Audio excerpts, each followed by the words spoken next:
ഓം നമോ നാരായണായ.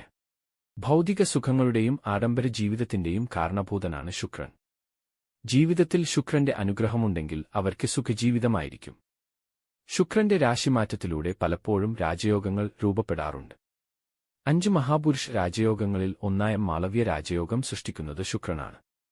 ധനത്തിന്റെയും സമൃദ്ധിയുടെയും ദാതാവായ ശുക്രൻ സെപ്റ്റംബറിൽ സ്വരാശിയായ തുലാത്തിലേക്ക് എത്തുകയാണ്. അങ്ങനെയാണ് സെപ്റ്റംബറിൽ മാളവ്യ രാജയോഗത്തിന് കളമൊരുങ്ങുന്നത്. ഈ രാജയോഗത്തിന്റെ പ്രഭാവം എല്ലാ രാശികളിലും അനുഭവപ്പെടുമെങ്കിലും ഏറ്റവുമധികം ധനലബ്ധിയും സുഖസൗഭാഗ്യങ്ങളും ലഭിക്കുക ഇനി പറയാൻ പോകുന്ന രാശികൾക്കാണ്. ഇതിൽ ആദ്യ രാശി തുലാമാണ്. തുലാം രാശിയിൽ ജനിച്ചവർക്ക് മാളവ്യ രാജയോഗത്തിന്റെ സൗഭാഗ്യങ്ങൾ ഉണ്ടാകും. കാരണം ഈ രാജയോഗം അവരുടെ ലഗ്നഭാവത്തിലാണ് രൂപം കൊള്ളുന്നത്. ഈ കാലയളവിൽ അവരുടെ വ്യക്തിത്വം കൂടുതൽ ആകർഷകമാകും. ചെയ്യുന്ന എല്ലാ കാര്യങ്ങളിലും മാളവ്യ രാജയോഗത്തിന്റെ പ്രഭാവം അനുഭവപ്പെടുകയും എല്ലാ കാര്യങ്ങളിലും വിജയമുണ്ടാകുകയും ചെയ്യും. മാത്രമല്ല, പുതിയ വരുമാന ശ്രേയാതസ്സുകൾ ഇവർക്ക് മുമ്പിൽ തെളിയും. ഓഫീസിൽ ഇവരുടെ ജോലി പ്രശംസിക്കപ്പെടുകയും പുതിയ ഉത്തരവാദിത്തങ്ങൾ തേടിയെത്തുകയും ചൊവ്വയിലെ താപനില വർദ്ധിപ്പിക്കണമെന്ന് ശാസ്ത്രജ്ഞർ എന്തിനാണ് അങ്ങനെ ചെയ്യും. ബിസിനസ്സുകാർക്കും വ്യവസായികൾക്കും സാമ്പത്തിക ലാഭം ഉണ്ടാകും.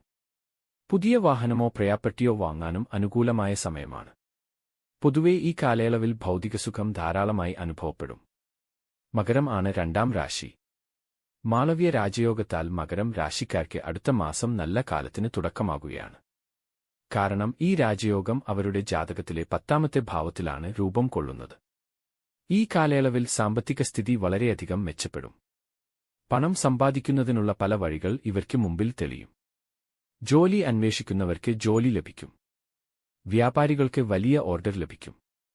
അതിൽ നിന്നും അവർക്ക് സാമ്പത്തിക ലാഭം ഉണ്ടാകും. ഇവരുടെ സമ്പത്ത് വർദ്ധിക്കും. കൂടാതെ വീട്ടുകാരുമായി വളരെ നല്ല ബന്ധം പുലർത്താൻ സാധിക്കും. തൊഴിൽ രഹിതർക്ക് വളരെ നല്ല അവസരങ്ങൾ വന്നുചേരും.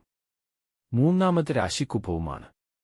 കുംഭം രാശിയിൽ ജനിച്ചവർക്കും മാളവ്യ രാജയോഗം നേട്ടമായി ഭവിക്കും. കാരണം ശുക്രൻ ഇവരുടെ 9ാം ഭാവത്തിലാണ് സംക്രമണം നടത്തുന്നത്. ഇതിന്റെ ഫലമായി ഇവരുടെ ഭാഗ്യം തെളിയും. പുതിയ വരുമാന ശ്രേയാതസ്സുകൾ ഉണ്ടാകും. ബിസിനസ്സിൽ അഭിവൃദ്ധിയുണ്ടാകും. ഉയർദ്യാഗസ്ഥർക്ക് ശമ്പളവർദ്ധനയ്ക്കും സ്ഥാനക്കയറ്റത്തിനും അവസരമുണ്ടാകും. ജോലിയുമായി ബന്ധപ്പെട്ട് നിരവധി യാത്രകൾ ഈ കാലയളവിൽ നടത്തും. വിദ്യാർത്ഥികൾക്ക് വിദേശത്ത് പോയി പഠിക്കാനുള്ള യോഗമുണ്ടാകും. ഈ സമയത്ത് കുംഭം രാശിക്കാരുടെ വ്യക്തിത്വം കൂടുതൽ ആകർഷകമായിത്തീരും.